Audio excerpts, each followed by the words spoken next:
Hey everybody, Ben here for the Bonehead podcast, and welcome to Blood Bowl Formations Wood Elf Setups. We are looking at all the teams in Blood Bowl, whether it's from the rulebook, from the PDF, Teams of Legend, or from the expanded NAF document, and we're looking at just how best to set your team up. Whether you are kicking or receiving, what we're going to do is have a look at some example formations to get your team on the pitch ready for the drive as best you can. So if you're playing a Wood Elf team or playing against a Wood Elf team, having a quick watch of this video will give you some things to bear in mind when you start that drive.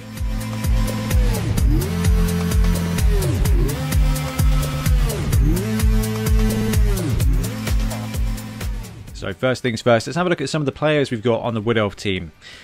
I have put a tree man in all of these deployments. And it is up to you whether or not you run a tree man in your Wood Elf team. The advantage of the tree man is that it will save you 1 or 2 casualties across the game. Your team, generally speaking, is very fragile. Strength 3, armor 8+.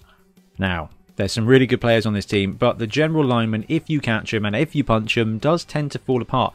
And if you're constantly having to deploy 3 players on the line of scrimmage before you get a chance to do anything, you are going to suffer some casualties. So with these setups, especially for deployment, I've put the tree man in the middle next to 2 linemen. Now, eventually the tree man is hopefully going to get guard, which is going to help protect these linemen a little bit, but by clumping them together, you reduce the amount of blocks you are going to take. So even if you don't have a tree man, just deploy that lineman in the space of the tree man, and then yeah, your opponent is going to get good blocks against you, but they're not, for example, if you deployed them separately, going to have quite as many opportunities to farm your guys off in different ways. So cluster them together, but brace for impact. Having that tree with its sweet armor at 17 is going to massively help you. Now, if you don't have the tree, just deploy the lineman on the line and hope it doesn't go terribly. As for Wood Elf tactics and strategy, when it comes to defense, you are going to just hunker down, try not to die for the very first bit. Once you have not died, you disengage, and your team is going to be fluid, it's going to be bouncing around, and it's going to be counter-striking. Wood Elves have a return game and a defensive potential that is remarkable. They've got speed, they've got agility, and they are just excellent at harassing the opponent. So each of these defenses is going to be looking at kind of how to prepare yourself for the blitz, the line of slaughter element, and then the counter strike. So first things first, we're going to have a look at the anchor defense, and with this we've got that line of scrimmage. We are aware that your opponent is going to get 5 blocks on 3 guys potentially. If you've got a tree man, a lot of those blocks are not going to be good. Best case scenario there, they've got a dude there and a support there. They can farm off a couple of good 2-die blocks on a lineman, and that's it. They're going to struggle to get a good block against a tree man deploying on the line as well, so that's really useful. Now when you've got the anchor defense, we've seen this quite a lot, it's just a really useful defense. What it is there to do is putting at least sacrificial linemen on the edge of that anchor stops your opponent from blitzing your core positionals. Now we've got a wonderful lineup here that probably costs about half the team value. If you've got a thrower and if you've got catchers, deploying them in the center here is going to help keep them safe. They are basically unblitzable except for a very long way around without going through one of these corner pieces. Now normally we would put a key positional here as well, but because the line is a little bit flimsy when it comes to these elves, there is a potential of a blitz coming in this way. So if they take that lineman out, there is a chance they can blitz in and target one of your key players. But if they do, they are going to have a load of other players to kind of mark them and to add their strength to the combat. So it's a bit of a sacrifice, and what you can do is drop these guys just 1 square further back and have a bit more of a defensive V instead. There's always the chance of someone swooping around, but if they're going to do that, it's going to cost them 1, 2, 3, 4, 5, 6, 7 movement for the blitz, and they're going to have to put a support piece there. So 1, 2, 3, 4, 5, 6, 7, 8 for the blitz, and they're going to need a support there as well. It's a very long way to go to target the back of your anchor. The underneath is a bit you want to protect.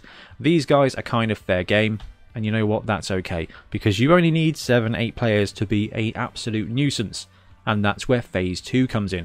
So you would be disengaging with players 2+. 2+ is all you need most of the time to disengage your lineman from that line, and then you've got the massive potential of your war dancers. I'm assuming your team's got 2 war dancers. You may have a thrower, you may have some catchers.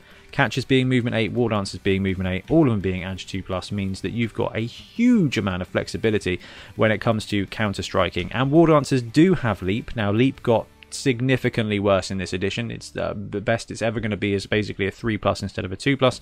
And if you want to go cage diving, you're looking at 4 or 5+ just to give you the opportunity. But you do have the opportunity. I wouldn't recommend it, so you're kind of going to have to see some more stalling or cage tactics with these guys nowadays, instead of the cheeky, used to be what, 2+ leap into the middle of the cage, now it's probably a 5+. Sometimes that's still going to work. So Wood Elf's defense got a little bit weaker, but they still have that flexibility, and the anchor's going to keep you safe enough to have these 5 players here ready to go wherever you need them to. Now, the cage defense is really good against a team that has a strong blitz potential, a team that is stronger than you, a team... every team's basically going to be stronger than you, but a team with a good amount of blitzers and strength. So anything with strength 4 players, so chaos, anything with a really good blitz potential, which can and should be most teams at 1150 and above. But if you are playing against a faster team, a team that is closer to you on the bash and dash scale, Skaven, other elves, things like that, then the Chevron defense here is going to give you a lot of flexibility while maintaining a good spread. Okay, so we've seen this one a lot as well because it's a very reliable setup. In fact, the anchor and the Chevron are probably the 2 most common setups. I like the Chevron for playing against mid to light teams. So again, we've got those 3 players on the touchline. If you've got a tree, this defense is going to be much better because that tree is going to hold this element here. Your players are going to guard here as well when it comes to the secondary. So you can see that you have got tackle zones over the majority of this pitch. So if they are going for a dash situation, if you're playing another Wood Elf team, your vulnerability is right up the middle here. If you've got a tree man, that vulnerability is basically going away because these guys are a sexy strength 6, and it's going to mean they're going to have to do this chap in, put a support there, a support there, a support there, a support there, and then punch you from here.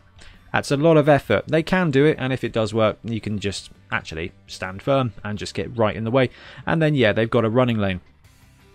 But the running lane is okay. So if you've only got a lineman here and they murder your front line, that's going to be alright. On the plus side, you're going to have a body here and a body probably here as well, and that's going to help slow them down. But furthermore, you've got this beautiful secondary here. The downside is you can only kind of keep 2 players protected here, and that's these catchers here. Your opponent cannot blitz them without taking out your front line and sweeping round, and they're probably not going to want to. If they're going for a fast breakthrough, or you just want to have separation between the teams, the Chevron defense allows you to kind of keep these players safe. They are going to get 1 good blitz against you. They're going to be able to bring all their strength against that line, and then they're going to have to choose one of these players to blitz. That is 6. 6 out of your 11 players you cannot keep safe. There is a slightly different defense if you need to keep players absolutely safe, but in this situation we've got 2 catchers. The reason we want to keep the catchers out of blitz range is because they are strength 2, and strength 2 is a massive vulnerability when playing against mid to light teams because they're going to be running strength 3 blitzers. Anything strength 4 and above kind of changes things. Ulfwereners will eat Wood Elf teams anyway. So when looking at this defense, if your opponent wants to blitz to break through, the best way to go is through your war dancers. Now, if you want to protect war dancers, you can just put linemen on the line and swap them in if you don't have catchers to play. But somebody's going to get blitzed, and if your opponent is going to have to deploy mark there, a mark there, and come through here for a 2-die blitz, having that 2-die blitz against a blodger isn't the worst thing in the world. 1, because you got 1, 2, 3, 4, 5, 6, 7, 8 squares of movement from your blodger on the other side. But secondly, that's 2 dice, and they need to exactly power you, and that's the best case scenario. So, you know what? Having the war dancers be the edge of your line is a vulnerability, but running the numbers on the dice, it is much, much safer to do that than to just put a lineman or a catcher on the wide zone, because they are going to get ransacked. And even if you've got a tree man, you are not going to have that much resilience. What you can do though is if you do have linemen instead of catchers, deploying those linemen in the wide zones and keep your war dancers in the middle does give your war dancers a slightly better counter strike range, and you're not going to get punched in the face. That's okay. If you're not playing against a frenzy target, you can also stack the lineman in front of the war dancer there as well. Stack this lineman here and this lineman here. It opens up the middle zone, but at that point you become a column defense, and that's going to protect these 4 players. But somebody is always going to get punched. And in Blood Bowl, you cannot, generally speaking, stop someone from being punched. And that's something that as a Wood Elf player, you're going to have to come to terms with. You can do all you want to try and just fudge that situation, but somebody is going to get a punching. And the Chevron Defense stacks those tackle zones so well that if your opponent wants to go for a quick breakthrough, they are going to have to throw dice. And then once they've thrown those dice, they're either going to have to come down the middle or they're going to have to roll dodges to get round the side. And then if they do, you've got some pretty good players with pretty good movement in the backfield ready to counter-strike. And then we've got the column defense. So the column defense is very useful to be aware of when it comes to elves at all. Anything with Ag 2+ is actually... you should know about the column defense. Now, the column defense, when it comes to Wood Elves, from a deployment point of view, at the start of a kickoff, isn't the most sort of needed. Okay, your team is movement 7 or 8 with Ag 2+. They can flex into a column defense wherever you want, whenever you want. The benefit of the column D here is that you have got these tackle zones protected. So there is no way to strike at these 4 players in the backfield. If you've got players you need to keep safe, this is the way to do it. The anchor does a great job, but this way you actually can't get in there without taking a block. They can base them, but basing them is just going to give you an opportunity to 2+, probably with a War Dancer 2++ dodge away anyway. So the column defense gives you a massive vulnerability down the center here. They're going to have to wipe your line out, and then maybe they can come around and take a cheeky 2-die block on a War Dancer. We were doing that anyway in the last setup. If you have 4 players you want to keep safe, you can go for the column defense. Now, when you are playing against a stronger team that is likely to play a solid cage game, dwarves, chaos, I suppose, undead, and the sandy undead, Tomb Kings, having column defense is really useful, but it doesn't need to be straight from the actual setup. You will flex into it to get in front of their cage, because having that column means they're going to blitz, engage, you then disengage, roll round, and you can counter strike wherever you need to against their cage. Going into this column defense right from the beginning, you're giving up that line of scrimmage, you're letting them make the first turn. What you're not doing here is being up close, ready to counter strike immediately off the kickoff. And that's the last thing I want to touch on here when it comes to defending with Wood Elves, is that no matter which defense you choose, your advantage here is your speed. This lineman has got 7 squares of movement. All of these linemen have 7 squares of movement. So if he's dead and these guys are also dead, what you've got here is a monumental range. And when it comes to playing with Wood Elves, your opponent is going to have 2 choices. They're going to have to secure that ball, or they will have to commit all their players to basing all of yours. Now, if, for example, you're up against a dwarf team, they're not going to have the speed. So the advantage of like the anchor defense here, in fact, any of the defenses we've just looked at, is you're going to end up with 5 or 6 players who are unmarked, and the rest of them have got a 2+ chance to get unmarked themselves. At that point, if your opponent has committed to tagging your players in place, you then have that flexibility, and all they've done is spread themselves out. If you can bring your players into any kind of situation where they are in the backfield and you can split their team from their advanced contingent and their ball contingent, you separate, you will have enough numbers to actually play those odds. And that's where Wood Elves can be absolutely horrifically violent. So your job on defense for Wood Elves is to position in a way to keep as much of your resource alive as possible, and then use your movement to cut them in half if you can. You guys will know by now that I love defense on Blood Bowl, and when it comes to Wood Elves, I tend not to get the kickoff very often. My highest scoring game is a 7 touchdown game, and that was 1 kickoff, 6 defensive touchdowns. So when it comes to receiving the ball with Wood Elves, you've got some choices, and we've looked at this on the 2-1 grind videos and stuff like that. 2-1 grind, not necessarily the most appropriate for Wood Elves, especially if you can break the serve once, the game is generally speaking yours. But when it comes to playing offense for Wood Elves, you've got a couple of choices. You can go for the cheeky elf stall and wait a couple of turns, disengage like we've just seen, and then break through. That's fine. We've got some offenses here for you to do that with. So the first one we're going to look at is the 5-4-1-1, not the 5-4-11, because playing with 20 players is cheating. Unless you're kind of snotlings, but we don't worry about that too much. So, setting up here, you've got 2 of your players in the backfield. And you've got a massive amount of movement to collect that ball. 1, 2, 3, 4, 5, 6, 7. You've just got a ton of movement with this thrower in the backfield, and that thrower having passing 2+ means that if you need to do a quick score, you should be able to swoop, collect, pass off to this lineman who's just above the sweet spot, and that lineman can then go hand off to whichever direction you want to go. So you've kind of got a deep collector here, and then you've got this lineman that can play next man along for the handoff if you need to go for a fast score.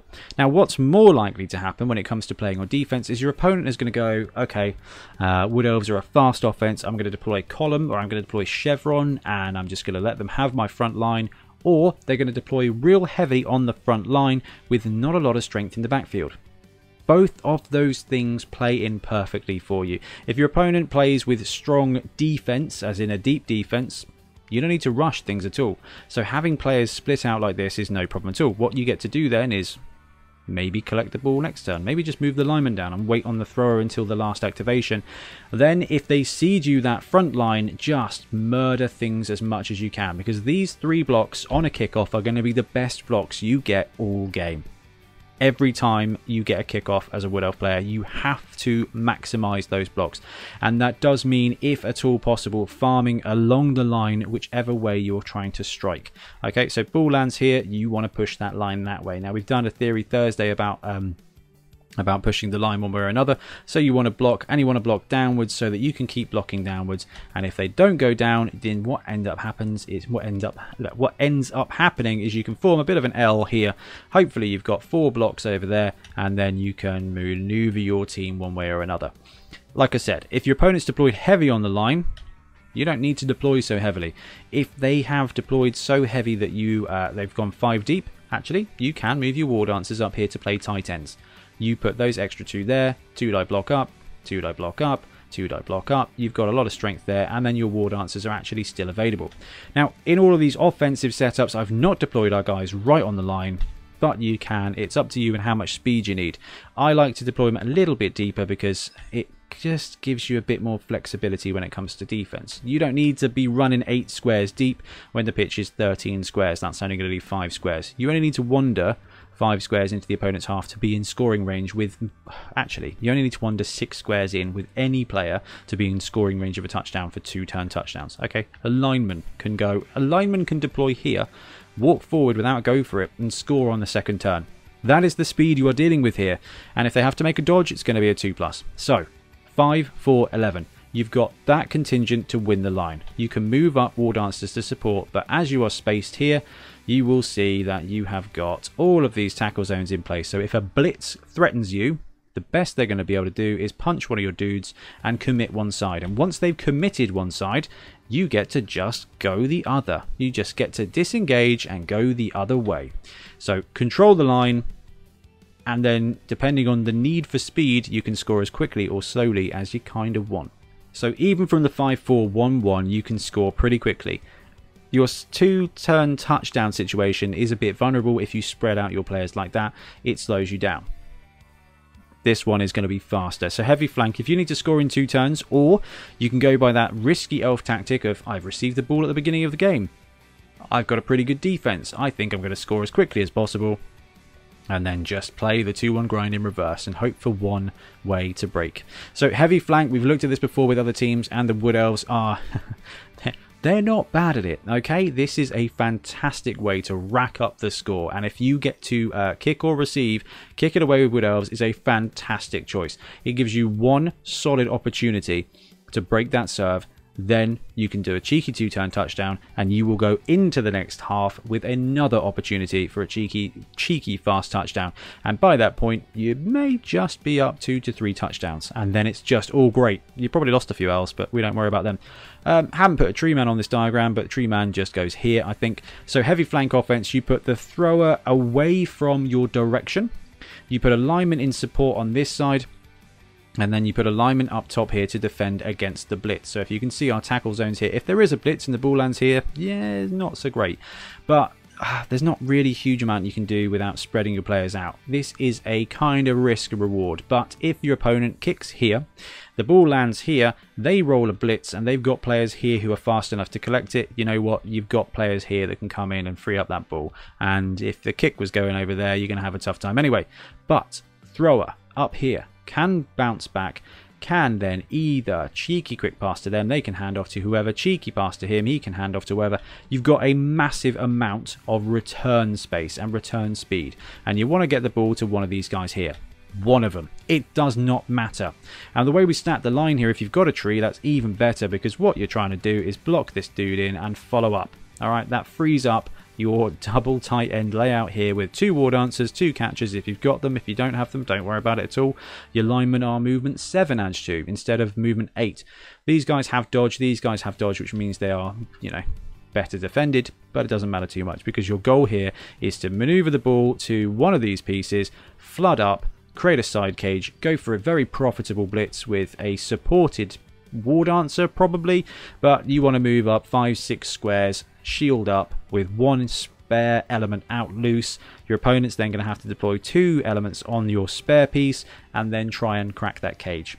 Cage isn't going to get cracked. You're going to end up with a ball carrier tagged. If it's a war dancer, if it's a catcher, that's simply a 2++ dodge away to flip around. 2 turn touchdowns with Wood Elves, generally speaking, are very easy to achieve. And the heavy flank offense, you are signalling massively. And if they've got kick, they may just try and do it over here. But you've got so much movement that it's going to be fine even if that's the case. But I really like this offense for Wood Elves. It's enough. It gives you so much option and so much standoff power as well. It's the only opportunity to get a ton of 2-die blocks with Elves, and it's a very good thing to take. If the ball is here and you're not under time pressure, don't worry about it. Look at this. With the way we've set up here, we've got tackle zones in all the flipping way. All the flipping way here. They're going to have to bust out and run through this zone here to get a ball, and that works on either side, okay? And you've always got the chance to move the lineman over to actually protect the ball before you start farming those blocks. If your opponent goes wide, you can move the war dancers up. If you don't have catchers, you just lose linemen on the edge. It doesn't matter. They've got movement 7. 1, 2, 3, 4, 5, 6, 7. They've got this covered, okay? Both of these linemen, if they are linemen, you have got this amount of the pitch covered. These guys can come and support the ball if you need to cage up, if you want to create a pocket. Better thing to do with Elves is create a screen, but this is a great opportunity on offense to start farming some blocks one way or the other. Then you move these guys round to screen, you collect the ball when you're happy to and ready to, and you go for a cheeky blitz. You don't even need to. You know, you can move up, take a blitz, fall back into this position, just create that wonderful line, and just wait to see which way your opponent goes. You are faster, you are more agile, and honestly, there's not really a lot of point playing offense on Wood Elves.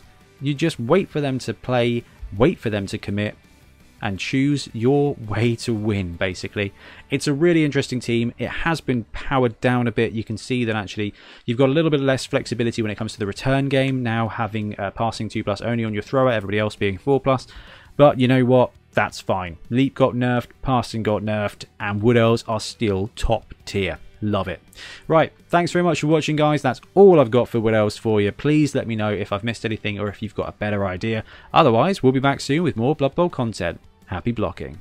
Thanks very much for watching. We really appreciate your support. If you want to support the show even further, please like and subscribe. It really helps us out. Or come and join us in our Patreon, link below, where you get early access to our content and monthly competitions. See you later.